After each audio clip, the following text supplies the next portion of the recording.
Hey, welcome everybody to Pro Mindset Podcast. This is your host, Craig Doman. We have a special guest, a former college basketball player, a professional basketball player in Europe, basketball coach, author. This young lady wears lots of hats. Angela, welcome to the show today. Hey, Craig. Thanks for inviting me on. Excited to chat with you. Okay. Angela Lewis, by way of St. Louis, that rhymes, by the way. You played at SLU. I- St. Louis University. And you had to be a little bit of an offensive weapon because you had over 1,000 career points. I did. I scored a number of points. I really enjoyed shooting. Like most, I really enjoyed that. Did you play defense? To me, I did. Ask some of my coaches. They may have some question marks there.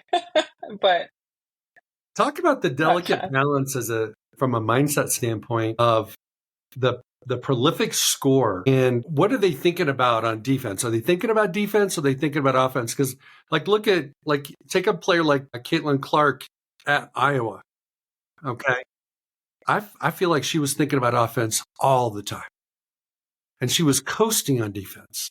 And then she gets to the WNBA and she gets abused on defense a little bit because she's not focusing on her defense. And for her to be a complete player, that's something where you got to be able to flip the switch and you cross the midcourt.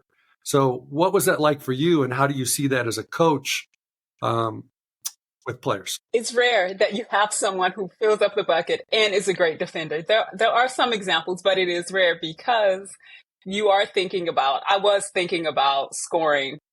But when you're a competitor, you also want to stop the other player. So I was never put on the best player to guard. Like, we had other people whose responsibility and who were honestly much better at that. So I think when you're offensive minded, you're thinking about scoring, but you're not on the court if you can't play defense at all. You know, even someone like Caitlin Clark, if she didn't play defense at all, then you're not on the court. But rarely is your top offensive scorer on the. Okay, so I want to take advantage of your scouting evaluation eye. Who do you think's the best women's basketball player in the NCAA for this season? Who did you see as like the most talented, the most impactful? Juju Watkins. I mean, Juju Watkins was amazing. Unfortunately, she got hurt, but she did it all. I mean, her skill is very rare, especially to be so young, only a sophomore. So I think Juju was top tier player. So for someone like that who tore ACL in the tournament, she's probably going to miss all next year and then possibly go into the draft and be done with college unless the NIL money is so big, she's got to stay. I mean, the NIL money is keeping a lot of young women there. Keeping a lot of young women there. Not ACL 6 to 9 months, depending on the rehab. We might see her second half of next year toward conference play leading into the tournament. And she's only a sophomore, so she could have a couple of more years in college, depending on what she decides. But yeah, it's really hard to compete financially with NIL versus the WNBA at this point. It just makes sense for them to stay. It's so funny that amateur basketball is paying more than pro basketball. It is very unexpected. Yet I think it's going to pushes it up. It pushes the salaries up. It pushes the marketing and the visibility. And people are really attached to colleges and universities in ways that we haven't quite seen yet at the professional level, specifically with the WNBA. But I think that's changing as people follow players who are getting now more marketing and visibility. Okay, this is a shout out to the audience. You guys got to just sit tight. We are going to bounce around because this young lady's got so many different things that we can talk about. You played European basketball. I have a son that's playing a second season of European football. And what I've seen after the first year was a tremendous growth. You know, his awareness, his acceptance of different things is just, expanded tremendously. What was the biggest benefit for you in playing in Europe? My family traveled to 2 places when I was growing up, Memphis, Tennessee, and Mount Bayou, Mississippi. And for me, the benefit was actually the world opening up to me and meeting people of different cultures and the level of understanding that the world is so much bigger than where we are and that sports unites people from all over the world. Like your son is going to have friends around the world forever. And it's beyond the game, but I think the game can facilitate that for so many of us. I'll never forget walking around Cologne, Germany. Like I've never seen a castle before.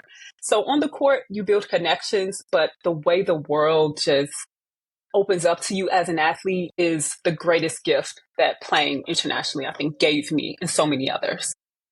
Well, you're absolutely right. My son played in Dresden, Germany last year and made friends from all over the place. And he just flew over last weekend to go to Hungary. And he had a 10-hour layover in London. And one of his teammates came and hung out with him, took him out to dinner. And you're exactly right. You just have friends in places that, if you don't leave home, your friends are all your high school friends. But when Exactly. Internationally, sometimes you even connect with people from other countries better than you connect with people who live down the street. 100%. Because you're connecting over commonalities and you learn a lot about yourself when you're in places that are unfamiliar, and you grow in ways that you can't anticipate when you only stay where you're from. So I'm excited for your son to see how things unfold for him. That's awesome. Okay, let's talk about, can you tap into your mind when you were playing and describe for us the most successful moment, the most joyful moment you had in your basketball career as a player, whether it was some type of scoring record or winning a championship or doing something no one expected you to do. What was like that mountaintop experience for you as an athlete? Well, I have two moments. I have two. Oh, let's do both. The first moment was my senior year. I remember scoring like 20 points in the first half, which is something I'd never done before. And I really felt like I was in the zone. We were playing a really good team. It was incredibly competitive. So that game, it was against TCU. I distinctly remember that game. And so that game was incredible. Everything kind of came together. And then signing the contract to play in Germany. No one in my family had traveled abroad. No one had gone abroad other than to be in the military. So to actually play professionally was a really, really big deal for me. And to get paid to play. Yes. Okay, so NIL did not exist when you were playing college basketball. It did not. No, back when I was playing college basketball, the credit card companies could come on your campus and give you a T-shirt for a credit card. That's the closest we got to an NIL deal. When did you graduate from college? 2004. Okay, so do you, I had this discussion with my wife last night. For all those athletes that participated in intercollegiate sports before 2016, because the House versus the NCAA settlement only covers athletes from 16 to 21, because after 21, they can get NIL. But what about the girls, the young men and the young women from 2015 before? What are your thoughts on that? My initial thoughts are, of course, it would be great if there was some type of compensation for us. I mean, we were on billboards, apparel was sold, there's some who generated a lot of revenue for universities. So if there was a way to count those before, that would have been great. However, anytime there's a revolution, like there's some people who are going to miss out. But so many more are going to benefit from it. And so I know we're all ecstatic to see so many of them be rewarded for all the foundation that so many of us have laid. But yeah, I think it would be really hard to quantify the amount unless they just gave everyone who played, X dollars, a certain amount. Yeah, no, it's like both of my boys and most of their friends are getting, very low six figures for that time period. And it's a bonus because none of them made any money except their stipend. And football players, as you know, get probably paid more than anybody else, but their stipend still they couldn't go buy a car. They couldn't do things. No. For today, the money is just crazy. It is. It's the Wild Wild West. There's no regulation as of yet. And the transfer portal really makes college athletics very much like professional. We have free agents literally every year going to different schools, and we've seen some pretty top name players go to schools that are seemingly unlikely, but we all know that they were probably offered a great deal. Well, it's interesting how you can actually buy a team. If you're a school and you're like, we're tired of losing, we want to win, you can go buy talent, and money talks. Especially, when you have an opportunity to play college, let's say you're a young lady, you might go be an entrepreneur, you may be a medical doctor, you could be a lot of different things and make a lot of money, but not at 18, 19, 20, 21, make six figures while you're going to college and getting a free education at the same time. Exactly. It's a completely different world for them. And on the coaching side, I mean, they're constantly having to recruit because you don't know if the kid who committed and signed is going to be there 2 years from now. UCLA, all of their freshmen left. All four of the young women who were freshmen in the 2024 class this year, yeah, they all left. So it's definitely changed the way that coaches have to coach too, and the way that players even think about school. Okay, so let's pretend you're a college basketball coach. Mm-hmm. What would be your sales pitch to someone in the portal and why they should come to your university and play for you? What university? What university? Let's just say it's okay, because I was just with some college coaches recently. Based on where they are, if I'm where they are, I'm going to talk partnerships and deals and, of course, team culture. But I think kids and parents these days, care a lot about, is their player going to be taken care of? But also who has the money and how can they make sure they're set up for life? Even the young women who are getting paid now, they're the collectives that ensure that every player gets X amount of dollars, which is great. So we're going to talk money. We're also going to talk how they're going to play, like how much playing time they're going to get, where we see them in the program. And then for all the young women, they know that in college, like you said, they're not going to make that kind of money afterwards. So on the women's side, especially, we still have to talk about how we're preparing them for life in some way. Absolutely. So you've written a few books. I want you to pick a book and share with us what's the mission of the book, what's the message of the book, what's the impact of the book, and how did that impact you before you wrote the book? I'll stick with thinking about young women in college playing after. So the book is called Post Moves, The Female Athlete's Guide to Dominate Life After College. In that book, the mission was really to help young women understand that there are a lot of different paths because most aren't playing professionally. And I interviewed 15 women from various backgrounds who all play college sports, and all of them shared their journey to transitioning from college and how they manage leadership in life. So that book was really personal for me because the day of graduation, Craig, I looked in the mirror, had no idea what I was going to do other than wanting to play. And so that's really important to me, that they know that you need mentors. The core of the book is about preparing young women with mentors to ensure that they have people they can lean on in the professional world to achieve their goals. Did you have those people? No.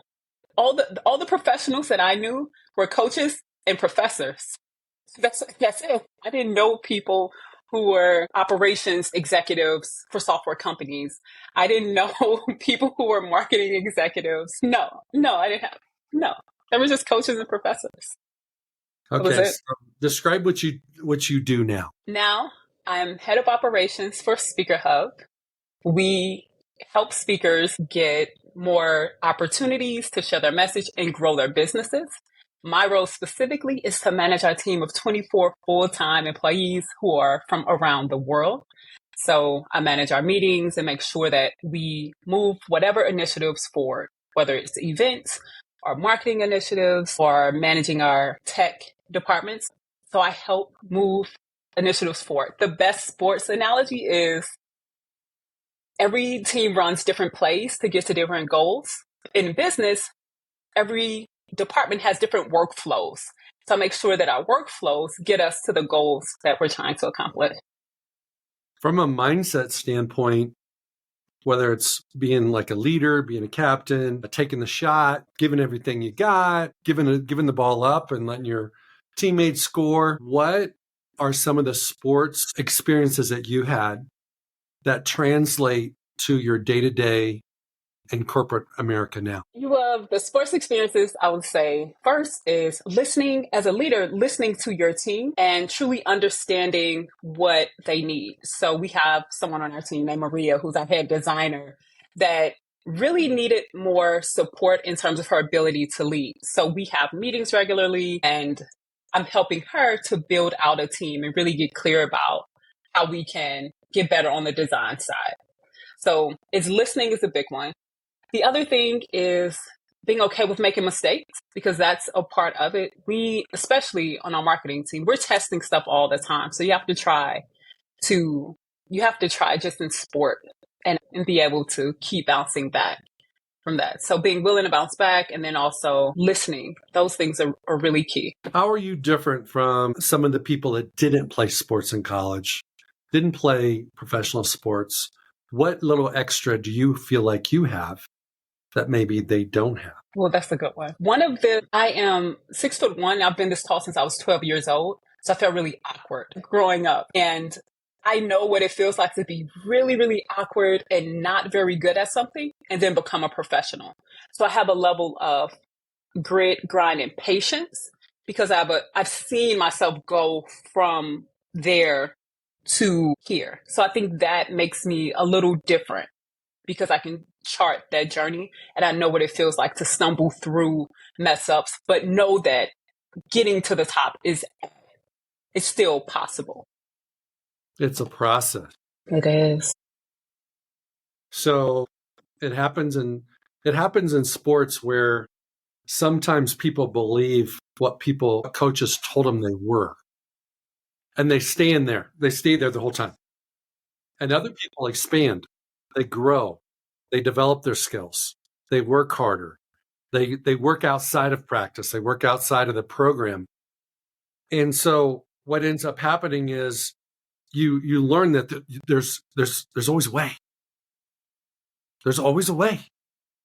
Where if you didn't play sports, that doesn't mean you're no shame on you for not playing sports, but you got to figure that out in the workforce to find a way. And so in some respects, when you've had the opportunity to play sports, you have a head start in certain ways over the person that didn't, just from the competitive nature, you deal with a lot of adversity in sports. One of the things we talked about was your two mountaintops. What was your valley experience as an athlete? What was that moment where like, man, I don't know if I can do this anymore? So my junior year in college, I remember just being in a slump. And I can't pinpoint the slump, but I remember being in a slump and not performing as well and going from starting to not starting a few games. And that was hard. I had a conversation with a former coach who really helped me through that really tough period of time. So that was really hard for me. When you're not performing at the level that you know you can, and then how do you get out of that? We need mentors. We need to put in more work. And other times we actually need to slow down and pay attention to what's going on around us because our role isn't always the same on a team and it needs to shift. Did you lose your confidence when you got demoted? I did. Did you lose your confidence before you got demoted? And then that was the reason you weren't showing up the same? I mean, was it because for most athletes, it's confidence. I mean, confidence fluctuates. Okay, when you're shooting a basketball and it feels like you're shooting in the ocean, every shot goes in. You shoot a bad shot, you shoot off balance, it doesn't matter. It bounces. There was one in the men's final game where a guy shot a 3 off the board. And he wasn't trying to shoot. He was trying to shoot a normal shot. And he's running down the court and the camera got him and he's going like, I don't know what happened, but I just made it. It's like you have those moments, but you also have those moments where no matter what you do, it doesn't seem to work. So what is your perspective on confidence? How do you build it? And how does it tear people down? Oh, I love this question. So how do you build it? There are 3 parts to confidence that I've come to understand. One is learning. There are times like we just need to learn something new. Maybe we need to learn a new technique, or maybe we need to learn how to deal or have that conversation with our coach. When I lacked confidence, it's because I had a gap from where I was and then what I actually knew. So there's the learning piece, there's the growing. There's some like getting better that takes place, and that's the painful part, and then giving. So I've always felt more confident when I was helping someone else, because regardless of where you are, you know something that's valuable. And Craig, this part is really important to me. Like you can lack confidence because of how you performed, but that doesn't have to transfer into every other part of your life, because you're not only an athlete, you're also a sister, a daughter, a mother. Like there are all these other parts to who you are. And one of the challenges that I faced when I was in my slump is that lack of confidence on the court translated into other areas of my life. And I hope, and part of I'm excited about this conversation is that if you can learn something, grow, and give to others, you can help continue to stay confident in the midst of going through difficult times. And you asked the second part of that question. Can you give me that one again? What kills confidence? What kills confidence? What hurts confidence? So let's say sometimes it's more difficult when it's you, but when you coach girls and a girl got in a slump and you just saw it, it was like a slow drip. You could see it in front of your eyes that they missed the first shot. And so they're not as confident. Then they miss the second shot. Then they miss a layup. Then they get fouled and they miss 2 free throws. And all of a sudden now they're not the same person they were 10 minutes ago because they've lost their confidence. You can see it. So how do you see, why do people lose their confidence from your perspective? Or why do you lose it? Part of the reason that we lose confidence is that we don't expect to make mistakes. And so when we make a mistake, we actually tell ourselves, what we say to ourselves in those moments can make or break us. A coach can say something, a teammate can say something, but actually that internal self-talk can make or break us. So what I've seen for myself and the young women that I've coached is they will spiral when they're like, I'm a mess, or I'm off all day. Like that can occur, and that makes it hard. The other thing that can affect confidence is when you know you haven't done the work. So when you get your butt kicked and I'm not going to curse, but when you get it handed to you, then that affects confidence as well. And so you have to go back and put in the work. So I think some of it is getting beat impacts your confidence. Also, negative self-talk impacts your confidence. And for some of the things that we can't control, Craig, could be injury impacts confidence. They're the things that we can't foresee happening. Okay, so in my pro mindset model, I basically have 4 confidence attackers or confidence killers. One is perfection. And it's kind of typical of what you were talking about with respect to mistakes. If you try to be perfect, no one's perfect. We're not even created perfectly. We're certainly not going to perform perfectly. Tiger Woods on his best day was not perfect. It doesn't matter what athlete you take. Michael Jordan, doesn't matter which sport. No one's ever perfect, right? So perfection is something that gets you in trouble. It affects your confidence. The second one is comparison. Compare yourself to someone else. Compare yourself to who you used to be. Compare yourself to a certain situation. Comparison is like a 360-degree confidence killer. Because when you start getting into comparison, your mind can always find something to make you feel not so good about yourself. Yeah. Right? And if you're 6'1", your confidence may have been attacked with respect to boys. Because it's like you're taller than all of them, especially when you were 12. You were taller than the teachers. You might have been the tallest person in your elementary school. My daughter's like a hair under 5'11", and she grew early. She was the tallest girl in her elementary school of all the women in the school. Okay. And so comparison. The next one is people pleasing. It's that athlete that's looking for validation from the media, the fans, the coaches, her teammates, her parents, her friends, whatever. And it's like sometimes people just expect you to do what you did. Say, don't pat you on the back. And so all of a sudden, maybe I'm not doing as well as I thought I was because coach is not like complimenting me, right? And the last one is I call scoreboard watching. And it's kind of all of them. It's when you thought you would, like, let's say, for example, 35, and you thought you'd be at a certain place at 35, or it could be halftime in a game, and you're averaging 25 points a game, and you thought you would have 13 by halftime, and you only got 2. It's kind of like the kid from Clayton from Florida, had no points in the first half. He could have lost his confidence. He didn't lose his confidence, but he could have, because it wasn't going like how you thought it would go. And so the thing that I talk about is the concept that confidence cannot be mistaken for belief. Confidence is about what you do, and it's going to fluctuate depending on the day and the year and the activity. Even in basketball, you might be really good at blocking shots, but maybe not have great handles. You might be really good at catching the ball, but not good at hitting the open person. But your belief has to be 100%. And belief to me is synonymous with love. You have to love yourself 100% every single day. You've got to look in the mirror every single day and go, I am beautiful. I am worthy.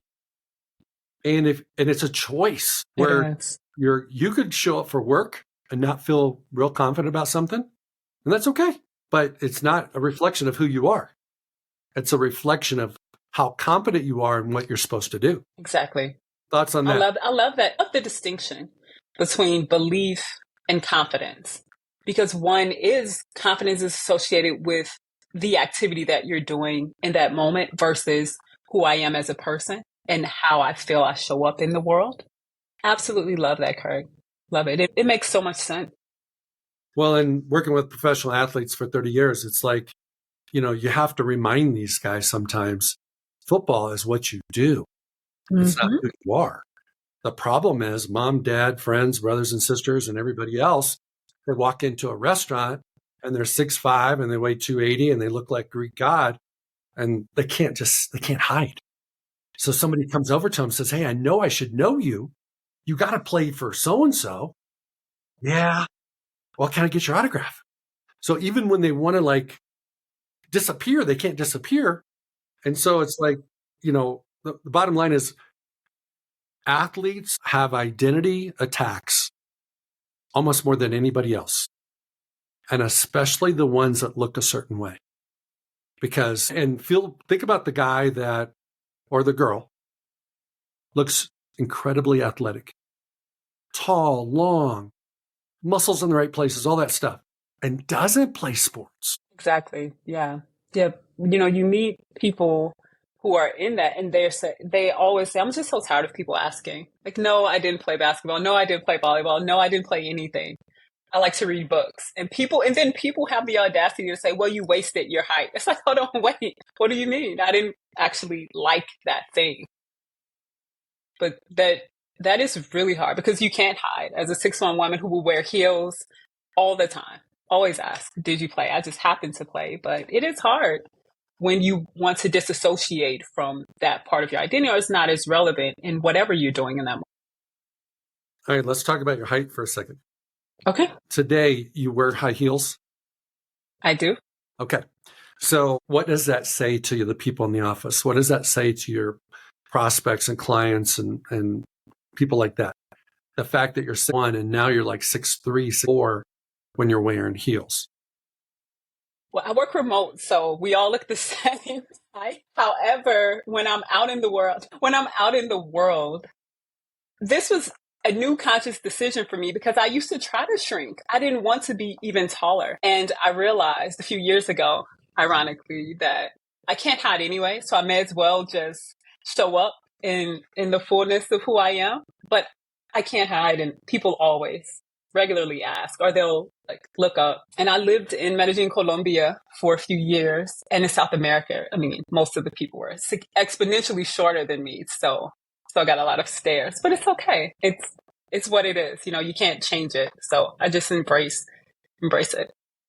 I think one of the best things we can all do is take the gifts and talents that we have and shine a light on it and be proud, because God created you to be 6'1" for a reason.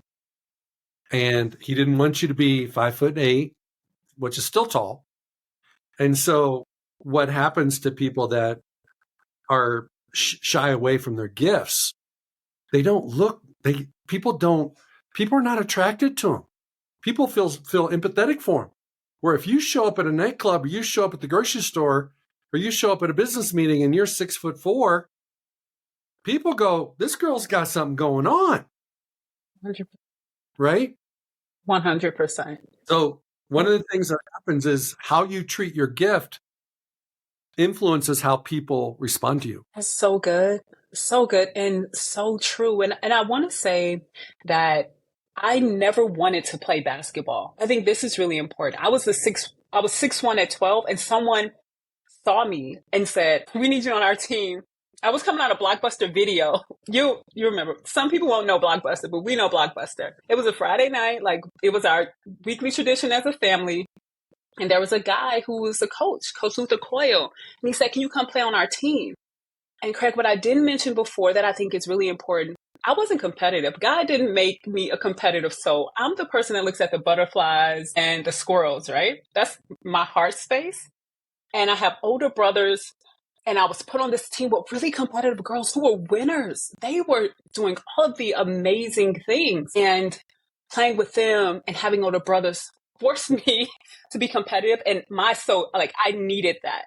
And I needed this body and that competitive environment to become who I am, because it wouldn't have happened otherwise. So when you embrace your gifts, other people can see things in you that you can't see within yourself, and they can see possibilities for you based on the gifts that you have, and things can turn out in ways that you can't imagine if you just stay with it.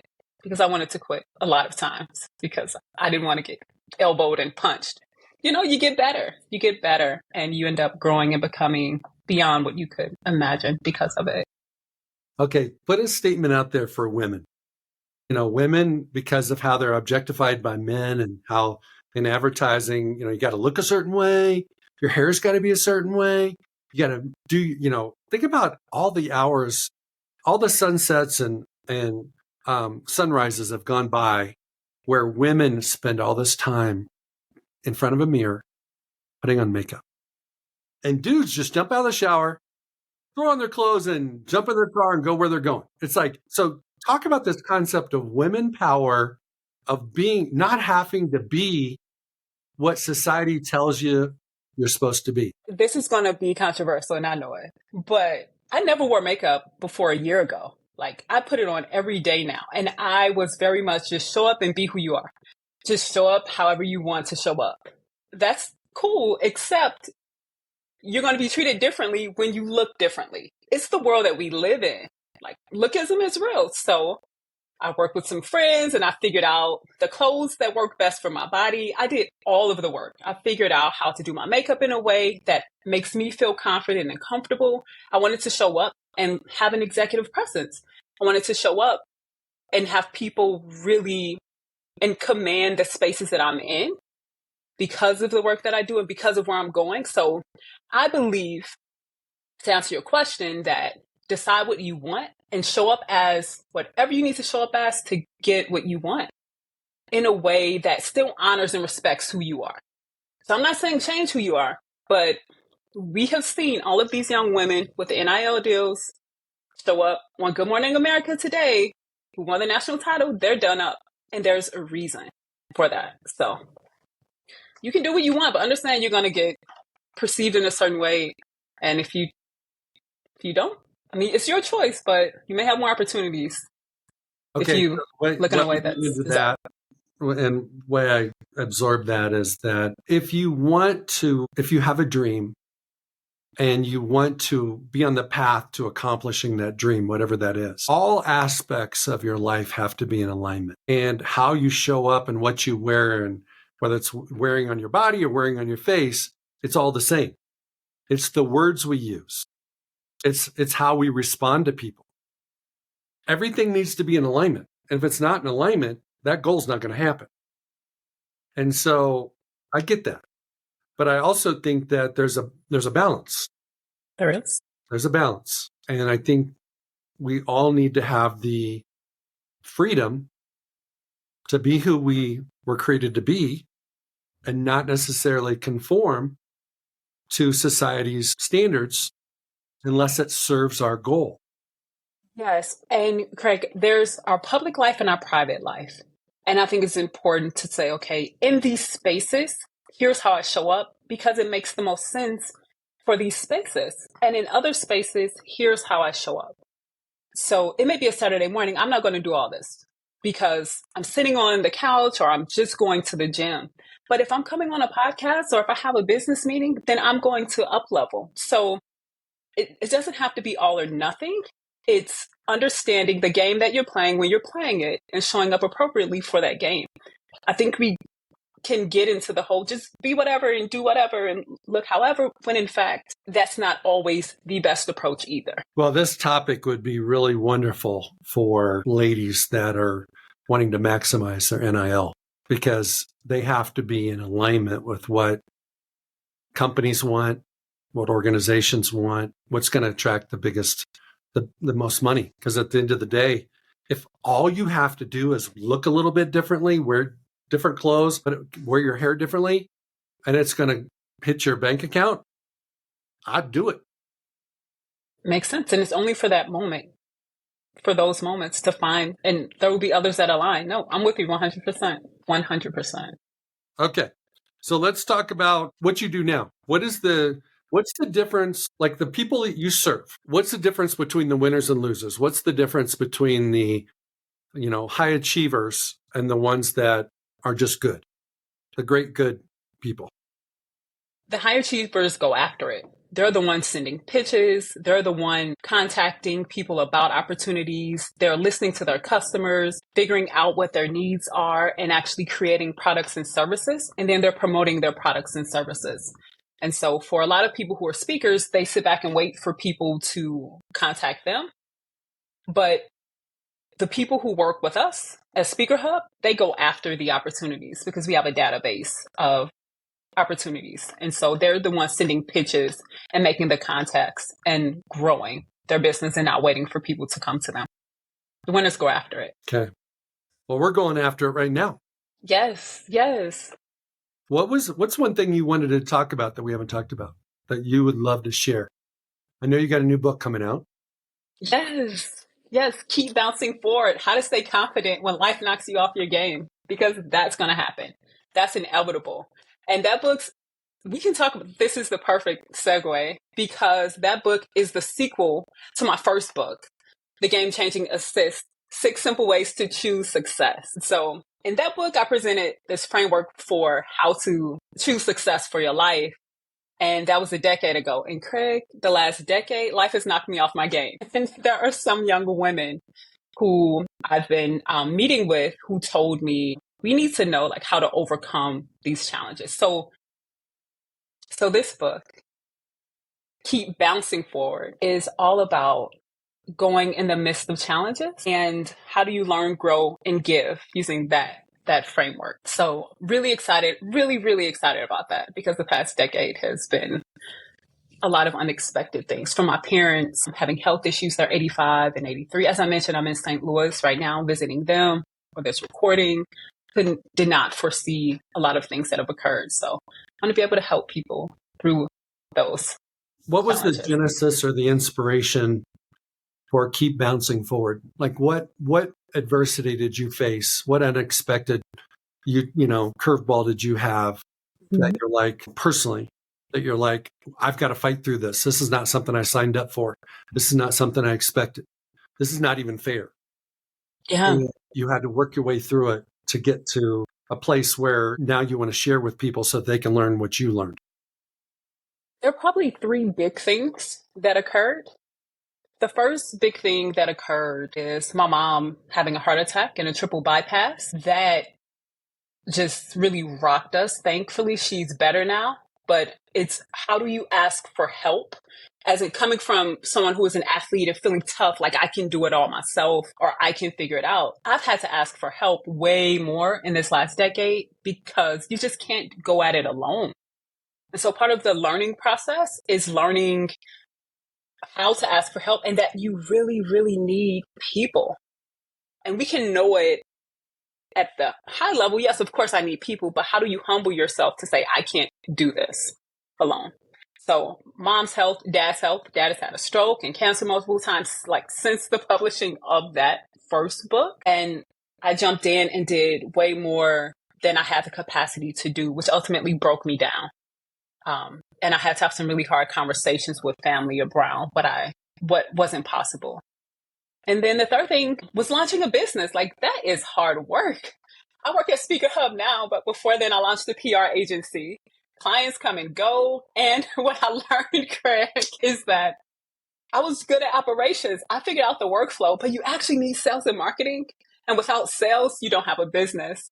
And the way that I ended up at Speaker Hub is a really good friend of mine said, how about you come and bring your team? I built a team and everything, right? I built a great team for this agency. He said, bring your team. I'm great at sales and marketing. You're great at management and operations. And we're going to serve people all over the world together. And I was like, great. Now I'm on a team. So yeah, those are the big things. Parents' health, being an entrepreneur. Those are big things that really changed the course of where I am the past decade.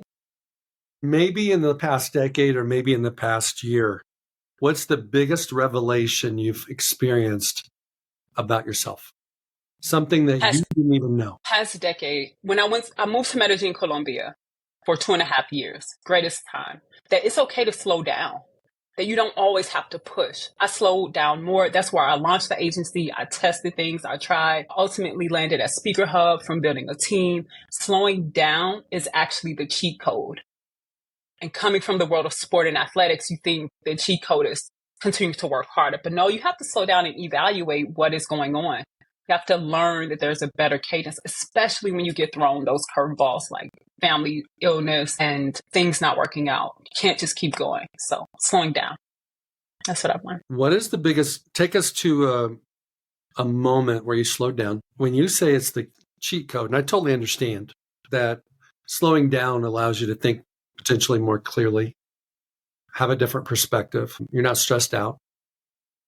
What is the vibration of slowing down that causes you to actually speed up? So somebody out there is going, no, I can't slow down. I can't slow down. I'm too busy. I got too many things going on. Convince them why they need to slow down. Slowing down allows you to see and think clearer because it gives you time to process all that you have going on. So for example, when I slowed down and I thought about, and I was able to reflect on everything that happened with my parents, I saw how I contributed to everyone thinking I could handle things that I really couldn't handle because I didn't slow down. I was able to see how I could have communicated better. So slowing down is really a gift to yourself. It could be 20 minutes in the morning or 20 minutes at night, but it's assessing is where I am exactly where I want to be and what things do I need to stop in order to focus on those few things that are going to help me get closer to being the person, not even getting the thing, Craig. It's about being the person that you actually want to be and show up as using your greatest gifts. So I learned to communicate better from slowing down, much healthier from slowing down. And I'm actually a better friend, a better daughter, all of those things for my ability to just step back. So hopefully if you're listening, I agree with all of that. Ways. And I would add a couple things if I may. One is that when you slow down, you have more awareness because when you're going and going and going, you're a firefighter, you're putting out different fires all the time and you don't have time to really think about what you're thinking about. So meta in front of any word, like meta mindset, means that you're aware that you have a mindset. Right? Meta problem means that you have awareness that you got this issue. Where when you're going, you're just trying to fix the issue. And then you have more issues and you can't try to fix those. And it's exhausting. It's like being on a treadmill. You don't get off the treadmill. So I think slowing down helps you eventually speed up. There's this awesome book, X is Easier Than 2X. By Dan Sullivan and Dr. Benjamin Hardy. And it basically talks about cutting out things so that you can focus on the things that matter most. That's the cliff notes of the book. And X is easier than 2X.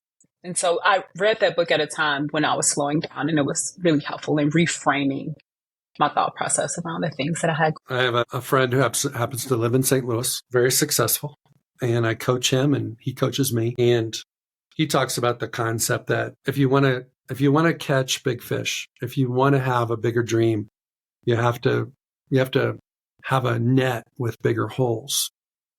Because if you have a net with bigger holes, a lot of the little stuff and the medium stuff won't stay in the net.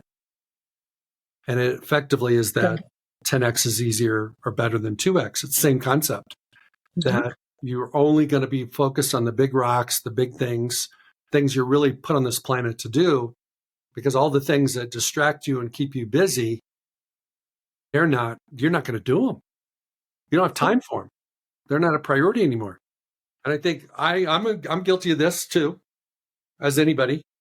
Sometimes you want to feel like you accomplish something, so you get the little things done before you tackle the big things, and then there's not enough time for the big things. Like, that's a good point, because it's a process, and it's you have to constantly do it. Like, every time the season changes, it's a really great cadence. It's just to slow down a little and reflect on what you're doing to see if it's in alignment. Absolutely. Well, Angela, I want to thank you for joining me today on Pro Mindset. I want to thank you for your insights, your candor, your energy. You look beautiful. So obviously you got that down. And I want to wish you nothing but the best in your career and in your personal life as well. Thank you so much, Craig. I appreciate it. I wish you the best as well. And I'm sure we'll stay in touch. This has been great. Thank you. Hey, it's Craig Doman, the host of Pro Mindset Podcast. I want to thank you for listening or watching today's show. And you can catch us every week on the normal social media platforms like YouTube, Facebook, Instagram, and all the listening podcast platforms. I hope you enjoyed today's show. And more importantly, I hope you gained a Pro Mindset insight. Please be sure to rate and review Pro Mindset Podcast. And I look forward to catching up with you on our next show.